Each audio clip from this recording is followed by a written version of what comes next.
Director Agathiyan direct பண்ண திரைப்படங்கள்லாம் என்னென்ன, அந்த படங்களோட ஹிட் ஆர் ஃப்ளாப் மட்டும் இல்லாமல் முக்கியமாக அந்த படங்களில் என்னென்ன படங்கள் என்னென்ன கவுண்டனை பிடிச்சிருக்குன்றதை பார்க்க போகிறோம். ஸோ வாங்க வீடியோக்குள்ளே போயிடலாம். நம்ம கவுண்டரில் 14வது இடத்துல பார்க்க போகிற படம் காதல் சாம்ராஜ்யம். ஆக்சுவலி நம்ம காதல் சாம்ராஜ்யம்ன்ற படம் வந்து இன்னும் ரிலீஸே ஆகலை. அதனால தான் கவுண்டரில் 14வது இடம் சும்மா கொடுத்து வச்சிருக்கேன். ஏன்னா நம்ம அகத்தியன் இது வரைக்கும் டைரக்ட் பண்ணியிருக்கிறதே 14 படங்கள் தான். இவர் தமிழ் மட்டும் இல்லாமல் ஹிந்தி தெலுங்குலாம் கூட டைரக்ட் பண்ணியிருக்காரு. ஸோ கவுண்டரில் பார்ப்பீங்க ஒவ்வொரு படத்தோட ஹிட் வெட்டிக்கு படி அது என்னென்ன இடங்களை பிடிக்குதுன்றத. ஸோ இப்போ இந்த காதல் சாம்ராஜ்யம் அப்படின்ற படத்தை பற்றி பார்த்தீங்கன்னா உங்களுக்கு அகத்தியன் அப்பெல்லாம் கொஞ்சம் ஃபேமஸாக இருந்துட்டு இருக்காரு. இந்த படத்தோட பாட்டு யுவன் சங்கர் ராஜா மியூசிக்கில் அப்பெல்லாம் வந்து எஃப்எம்லாம் ரொம்ப ஃபேமஸ் ஆச்சு. சூரியன் எஃப்எம், பிக் எஃப்எம், இப்போ டிவி சேனல்லாம் வந்த மாதிரி அந்த 2000 டைமில் எஃப்எம் அவ்வளோ பெரிய ஃபேமஸ். அதுக்கு முன்னாடிலாம் விவேக் பாரதின்ற ஒரே ஒரு எஃப்எம் மட்டும் தான், ரேடியோ மட்டும் தான் இருக்கும். ஸோ அதில் 2-3 சேனல்ஸ் தான் இருக்கும். எஃப்எம்ன்றது 2000ல் அவ்வளோ ஃபேமஸ் ஆனதுக்கப்புறம் இந்த 2002ல் இந்த பாட்டுலாம் அவ்வளோ போட்டுட்டு இருப்பாங்க. இன்றைக்கும் இந்த பாட்டுலாம் ரொம்பவே சூப்பராக இருக்கும். கேட்காதவங்க இருந்தீங்கன்னா காதல் சாம்ராஜ்யம் பாட்டு கேட்டு பாருங்க. அதில் இரு கண்கள் இரண்டால் செம ஹிட்டாக இருக்கும். அதை விட ரொம்ப முக்கியம், இந்த படத்தில் கிட்டத்தட்ட ஒரு 5-6 ஆக்டருக்கு மேலே வந்து அறிமுகமாகி இருப்பாங்க. பெரிய லெஜெண்டரியாக இருந்த தமிழ் சினிமாவில் இருக்க சன்ஸ்லாம் நம்ம வெங்கட் பிரபு இந்த படத்தில் தான் அறிமுகம். அதுக்கப்புறம் ஒரு சில படங்கள் ஹீரோலாம் பண்ணி இப்போ டேரக்டர் தெரியும் உங்களுக்கு. எஸ்பிபி சரண், அப்புறம் மலேசியா வாஸ்தவன் பையன் கேந்திரன், அவர் வந்து பூவேலா முன்வாசம் விஜய் படத்துல வில்லனா வந்திருப்பாரு. அதுக்கெல்லாம் முன்னாடி இந்த படம் தான் வந்து ஓகே ஆச்சு. அதை விட முக்கியம், இந்த படத்தில் அரவிந்த் ஆகாஷ் தான் ஹீரோ. ஆக்சுவலி சென்னை 28ல் வெங்கட் பிரபுக்கும் அவருக்கும் அந்த காம்போல இந்த படத்துல இருந்து ஆரம்பிச்சதுதான் வச்சுங்க. எல்லாரும் ஒரே படத்துல தான், அதுவும் அகத்தியன் மூலமா அறிமுகப்படுத்தப்பட்டாங்க.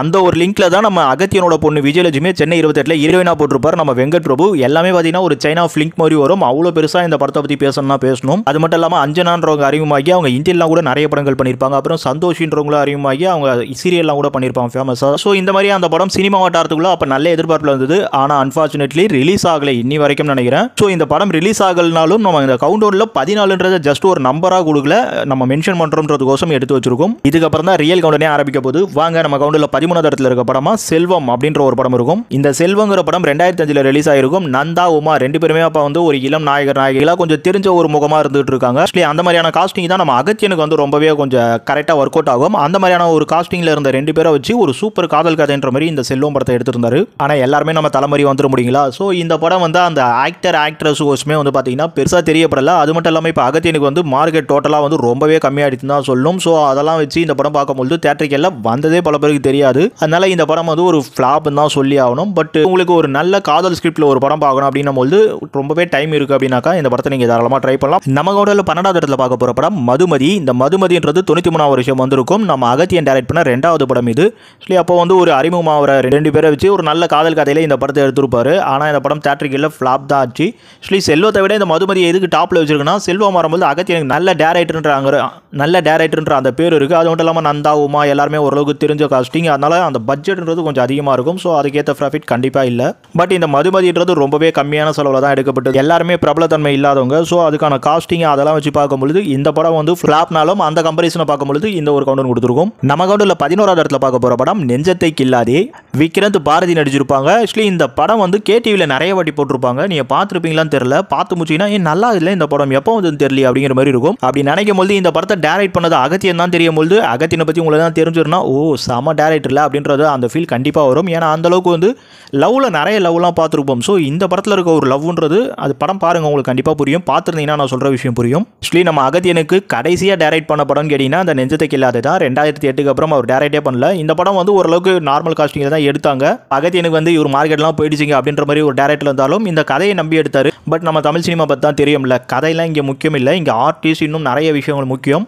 அது மட்டும் இல்லாமல் இந்த கதைன்றதே வந்து பார்த்தீங்கன்னா ஆக்சுவலி ஒரு டிஃப்ரெண்டான ஒரு காதல் கதை. காதலில் இருக்க அந்த இனம் புரியாத சில விஷயங்கள், இந்த மாதிரியான விஷயத்தெல்லாம் நிறைய வந்து அகத்தியன் கையாண்டிருக்காரு. அதில் ஒரு கையாளல் தான் இந்த நெஞ்சத்தை கில்லாதேன்னு சொல்லணும். ஆக்சுவலி 1980ல் ரிலீஸ் ஆன அந்த நெஞ்சத்தை கில்லாதே அந்த டைட்டில் வச்சிருந்தாலும் அந்த அளவுக்கு இந்த படம் வந்து மிகப்பெரிய வெற்றிலாம் கிடையாது. மிகப்பெரிய வேற லெவல் தோல்வியாச்சு. பார்க்க போனால் இன்னும் ஒரு கவுண்டர் 2 கவுண்டர் கீழே கூட கொடுக்கலாம். ஆனாலும் நம்ம இந்த கவுண்டரில் கொடுக்குறோன்னா நான் இதுக்கு முன்னாடி சொன்ன 2 படங்களும் ஃப்ளாப் தான். ஆக்சுவலி இதுவும் ஃப்ளாப் தான். இந்த 3 ஃப்ளாப்பில் வந்து இந்த நெஞ்சத்தை கில்லாதே படம் வந்து கண்டிப்பாக உங்களுக்கு பிடிக்கும்னு நினைக்கிறேன் அந்த 2 படத்தை காட்டிலும். நம்ம கவுண்டரில் 10வது இடத்துல பார்க்க போகிற படம் ஓ கயா ஆப்கே. நம்ம அகத்தியன் இந்த படத்தை ஹிந்தியில் போய் டைரக்ட் பண்ணியிருப்பாரு. இது வந்து நம்ம தமிழில் கோகுலத்தில் சீதைன்னு சொல்லிட்டு கார்த்திக் சுப்புலட்சுமி நடிச்ச ஒரு படம் இருக்கும். அந்த வெற்றியை தொடர்ந்து ஹிந்தியில் இந்த படத்தை எடுத்திருப்பாரு. ஆக்சுவலி அந்த கோகுலத்தில் சீதை நம்ம தமிழில் வந்து பெருசாக ஹிட் ஆனதுக்கு நம்ம தமிழில் வந்து நிறைய காதல் கதைகள்லாம் வந்து ஆடியன்ஸ் அப்போ எதிர்பார்த்தாங்கன்ற ஒரு காரணம் மட்டும் இல்லாமல் அந்த படத்தில் கார்த்திகோட அவ்வளோ அற்புதமான நடிப்புன்றது ஒரு மிகப்பெரிய, ஏன்னா அவரோட அனுபவ நடிப்பு அந்த படத்தில் வெளிப்படுத்தியிருப்பாரு. பட் இந்த ஹிந்தி படத்தில் வந்து ஃபரடன் கான் சொல்லிட்டு ஒரு இளம் ஹீரோ தான். ஸோ அவர் அந்த அளவுக்கு வந்து ஃபோக்கஸ் பண்ணல, இல்லை ஹிந்தி மக்களுக்கு அந்த கதை பிடிக்கலையான்னு தெரியல. இந்த படம் வந்து ஹிந்தியில் ஃப்ளாப் ஆயிடுச்சு. நம்ம ரீமாசனுக்கு ஹிந்தியில் தான் ஃபர்ஸ்ட் படமாக இருந்திருக்கும். வந்திருக்கோம். நம்ம கூட 9வது இடத்துல பார்க்க போற படம் மாங்கல்யம் தந்து நானே. இந்த படம் 1991 ரிலீஸ் ஆகியிருக்கும். நம்ம அகத்தியனுடைய முதல் டைரக்ஷன் படம் அப்படின்னு கேட்டீங்கன்னா இந்த படம் தான். ஆக்சுவலி இந்த படமே வந்து பாத்தீங்கன்னா அவருக்கான அந்த காதல் ஸ்கிரிப்ட்ல வந்து உள்ள வேலையெல்லாம் வந்து கிளியரா பண்ணிருப்பாரு. ஆக்சுவலி இல்ல வேண்டாம், நான் கதையை சொல்லலாம்னு இருந்தேன். நீங்க யூடியூப்ல இருக்கு பாருங்க. இந்த கதைங்கிறது கண்டிப்பா வந்து வித்தியாசமான காதல் கதையெல்லாம் எதிர்பார்க்கிறவங்களுக்கு ஓரளவுக்கு பிடிக்கலாம். அகத்தியனை பிடிக்கிறவங்களுக்கு கண்டிப்பா பிடிக்கிறதுக்கான வாய்ப்பு இருக்கலாம். இந்த மாதிரியான கான்செப்ட் அப்ப வந்து நிறைய வந்துட்டு. ஸோ அதுல ஒரு கான்செப்டா இது வந்தது. அப்போ அவருக்கு முதல் படம் பெரிய பேனர்லாம் இல்லைன்றதுனால பெருசா ஓடல. பட் இது வந்து ஒரு ஆவரேஜ் கேட்டகரின்னு கண்டிப்பா சொல்லலாம் நம்ம. அப்புறம் இந்த 90s 2000s வந்து நீங்க சீரியல்ஸ் பார்க்குறவங்களா இருந்தீங்கன்னா இந்த படத்துல ரவி ராகுல்னு ஒருத்தர் இருப்பாரு. ஸோ அந்த டைம்ல வந்து நிறைய சீரியல்ஸ் எல்லாம் வந்திருப்பாரு. ஹீரோவாக வந்து பார்த்து தமிழ் சினிமாவில் பெருசா ஸ்கோப் கிடைக்கல, நாடகத்தில் நடிச்சிருப்பாரு. ஸோ நான் சொன்ன விஷயங்கள்லாம் உங்களுக்கு தேவைப்படுந்தாக்கா ட்ரை பண்ணி பாருங்க அந்த படத்தை. நம்ம கவுண்டில் 8வது இடத்துல பார்க்க போற படம் ராமகிருஷ்ணா. இந்த ராமகிருஷ்ணா படம் 2004 நம்ம அகத்தியனுக்கு வருது. ஆக்சுவலி இந்த டைம்லயும் அகத்தியனுக்குலாம் வந்து டேரக்டர் 90ஸ்ல பெரிய பேர் இருந்தாலும் கொஞ்சம் சுமாரான நேம் தான் இருக்கு. பட் இந்த படத்தில் அந்த பாட்டு அப்புறம் அந்த ஒரு ஆக்ஷன் சப்ஜெக்ட் மாதிரி வந்து சில விஷயங்கள்லாம் கொஞ்சம் ஆடியன்ஸை வந்து திரும்பி பார்க்க வச்சிருந்தா சொல்லணும் லைட்டா. அதுக்கேற்ற மாதிரி அதில் ஏதோ ஒய்ட்டு ஒரு சாங் வேற ஆனவனா ஹிட் ஆகிட்டு இருக்கும். வேற ஏதோ ஒரு பாட்டு கூட ஹிட் ஆகிருக்கும். எனிவே ஆக்சுவலி இந்த படம்ன்றது வந்து பார்த்தீங்கன்னா நம்ம அகத்தியன் மோஸ்ட் ஆஃப் காதல் படங்கள் தான் பண்ணிட்டு இருப்பாரு. ஆனால் இது ஒரு ஃபேமிலி ட்ராமா அப்படின்ற மாதிரி சொல்லலாம். அதே சமயம் அவருக்கான அந்த காதல் விஷயங்களும் இந்த படத்தில் இருந்தாலும் அன்னைக்கு என்னவோ தெரியல இந்த படம் வந்து கொஞ்சம் ஓரளவுக்கு ஆவரேஜ் ரேஞ்சுன்றது தாராளமாக ஓடிச்சுன்னு சொல்லலாம். ஏன்னா ராமகிருஷ்ணா அப்படின்ற படம் மோஸ்ட் ஆஃபாக வந்து ஒரு 2-3 வாரத்துக்கு நிறைய இடங்களில் ஓடிச்சு. அப்போலாம் வந்து அகத்தியன் படமும் அந்த மாதிரி ஓடுறது கிடையாது. அதை விட ஜெய் ஆகாஷ் படமும் அந்த மாதிரிலாம் ஓடுறது கிடையாது. ஸோ ரெண்டு பேருக்குமே இந்த படம் வந்து ஓரளவுக்கு ஆவரேஜ் வெற்றின்றது அதுக்கு மேலே கொஞ்சம் சொல்லலாம். அதே சமயம் அந்த 2000 டைமில் தேட்டரில் படம் பார்க்குறவங்களுக்கு எல்லாருக்குமே தெரிஞ்சிருக்கும் இந்த மாதிரி ராமகிருஷ்ணான்னு ஒரு படம் வந்தது அப்படின்றது. மீதி படங்கள்லாம் நான் சொன்னது யாருமே தெரிஞ்சிருக்குமான்னு தெரியாது எனக்கு. ஸோ இந்த படம் தெரியும் அப்படின்ற அளவுக்கு வந்து ஒரு ரெஸ்பான்ஸ் எடுத்ததுன்றனால தான் நம்ம இந்த ஒரு கவுண்ட் கொடுத்துருக்கோம். நம்ம கவுண்டில் 7வது இடத்துல பார்க்க போற படம் விடுகதை. விடுகதை நம்ம அகத்தியன் வந்து வேற லெவலில் ஒரு செம்ம பீக்ல வந்ததுக்கு அப்புறம் எடுக்கிற ஒரு படம். அவரோட கான்செப்ட்ல ஒரு 2 படம் மிக பெருசா வேற லெவலில் வந்து அவரோட லவ் சப்ஜெக்ட் அப்படின்றது பெருசா வந்துடுச்சு. அதனாலேயே அந்த லவ்ல வந்து இன்னொரு பரிணாமமான ஒரு விஷயத்துக்குள்ள போயிட்டு அதுக்குள்ள இருக்கிற அந்த காதல் விஷயங்களை கரெக்டாக பேசியிருப்பாரு. அன்னைக்கு அந்த விடுகதை படம் வந்து பலரால ஏத்துக்கிற மாதிரி, ஏன்னா அப்பா வயசு இருக்கிற ஒருத்தரை வந்து ஒரு பொண்ணு கல்யாணம் பண்ணிக்கிட்டு சந்தோஷமா இருக்கிறான்ற ஒரு கான்செப்டை வந்து அதெல்லாம் எடுத்து பண்றது ஒரு கட்ஸ் வேணும். அதை வேற லெவலில் ஒரு இலக்கியமா கவிதையா வந்து அதை ரொம்பவே அழகா நம்ம அகத்தியன் படம் எல்லாமே பார்த்தீங்கன்னா ஒரு செம வேற லெவலில் அது ஒரு நாவல் ஃபீல்டில் தான் இருக்கும். மனுஷன் ரொம்பவே சாஃப்டாக தான் எல்லா படத்தையுமே கையாளுவார். ரொம்பவே நுட்பமாக கதைகளை கையாளுவார். இந்த கதையை வந்து ரொம்ப விரசம் இல்லாத இதே மாதிரி ஒரு சப்ஜெக்ட் விரசமாக தமிழ் சினிமாவில் வந்திருக்கும். ஆனால் இந்த ஒரு கதையை அழகா அந்த அளவுக்கு ஒரு மிகப்பெரிய ஒரு செம ஒரு ஃபீல் குட் கவிதையாக எடுத்து வச்சிருப்பாரு. ஆனால் அந்த டைமில் இது நிறைய பேருக்கு நெகட்டிவாக போச்சு. அன்னைக்கு வந்து 10-15 வருஷம் டிஃப்ரெண்ட்லாம் நான் சொல்றது 80s 70sலாம் பண்ணியிருந்தா கூட இந்த 90s நம்ம வந்து பார்த்தீங்கன்னா அந்த 10 வயசுன்றதே ரொம்ப அதிகமாக தான் தெரிஞ்சுது. ஸோ அப்படி இருந்தாலும் எங்கோ ஒரு இடத்துல வந்து ஒரு 15 டிஃப்ரெண்ட்லாம் வந்து கல்யாணம் பண்ணிக்கிட்டு தான் இருந்தாங்க. ஆனால் இந்த படம்ன்றது ஒரு 20 வயசு டிஃப்ரெண்ட்டு, அதுக்கு மேலே இருக்கிற ஒருத்தர் டிஃப்ரெண்ட்டில் வந்து லவ் பண்ணி அவர் பிடிச்சி போய் கல்யாணம் பண்ணிக்கிறன்ற கான்செப்ட்லாம் ஆடியன்ஸ் எல்லாம் அன்னைக்கு வந்து தேட்டரில் பெருசாக ஏற்றுக்க முடியல.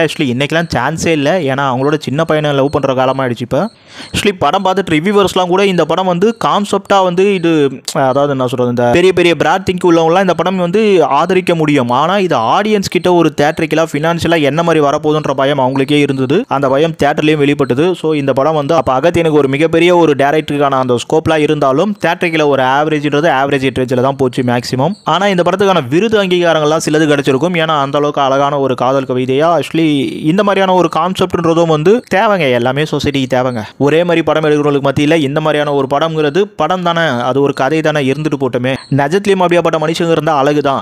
ஒன்றும் விரசம் கிடையாதுலாம். விரசமா வெடிகுண்டு வீசிக்கிட்டு இன்னைக்கு எடுக்கிற பல படங்களுக்கு மத்தியில் இந்த விடுகதை வந்து பரவாயில்லாத ஒரு சூப்பர் படம் தாங்க சொல்லணும். நம்ம கவுண்டில் 6வது இடத்துல பார்க்க போற படம் ஈ அபாய் சால மஞ்சாண்டு. நம்ம ரவிதேஜா ஹீரோவா நடிச்சு இந்த படம் ரிலீஸ் ஆயிருக்கும். தெலுங்குல நம்ம அகத்தியன் போய் டைரக்ட் பண்ணிருப்பாரு.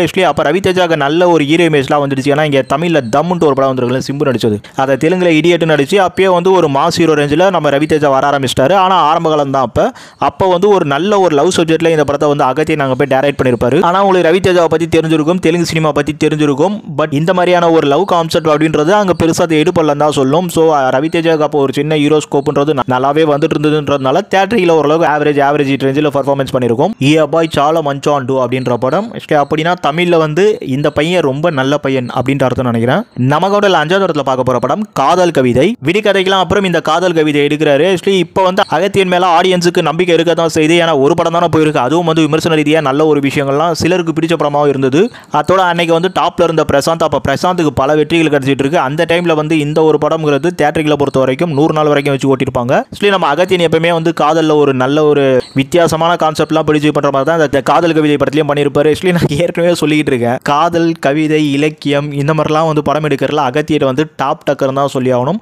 ரொம்பவே வேற லெவலில் மென்மையான டேரக்டர். பார்க்கறதுக்கு வந்து உங்களுக்கு எப்படி தெரியும் தெரியல அகத்தியனை, ஆனால் மனுஷன் எடுத்தது அத்தனையும் பார்த்தீங்கன்னா காதலில் ஒரு நிறைய வெரைட்டி ஆஃப் காதல்ஸை வந்து அவர் படங்களில் கொடுத்துருப்பாரு. ஸோ அதுக்கு மத்தியில் இந்த காதல் கவிதைன்றது எனக்கு தெரிஞ்சு வந்து நம்ம பிரசாந்துக்கு அப்போ மார்க்கெட்டு கொஞ்சம் ரொம்பவே சூப்பராக போயிட்டு இருந்து அந்த ஒரு ரேஞ்சில் இந்த படத்தை 100 நாளைக்கு அப்படியே ஓட்டிட்டு இருப்பாங்க. பட் வெற்றின்னு பார்க்கும்போது உங்களுக்கு இட்டுங்கிறது ஒரு சூப்பர் ஹிட் ரேஞ்ச் அப்படின்னு தான் சொல்ல முடியும். ஆக்சுவலி அகத்தியனோட அந்த ஒரு திங்க் ஆஃப் இந்த ஒரு லவ் ஸ்டோரிங்கிறதையும் ஒரு மிகப்பெரிய வேற லெவல் ஆடியன்ஸால் கொண்டாடப்படல. ஆக்சுவலி ஏற்றுக்கிட்டாங்க, பட் பெருசாக கொண்டாடலன்னு சொல்லலாம். ஆனால் படம் தேட்டரிக்கலாக பார்த்தீங்கன்னா ஒரு வெற்றியான படமாக தான் அமைஞ்சிருக்கு.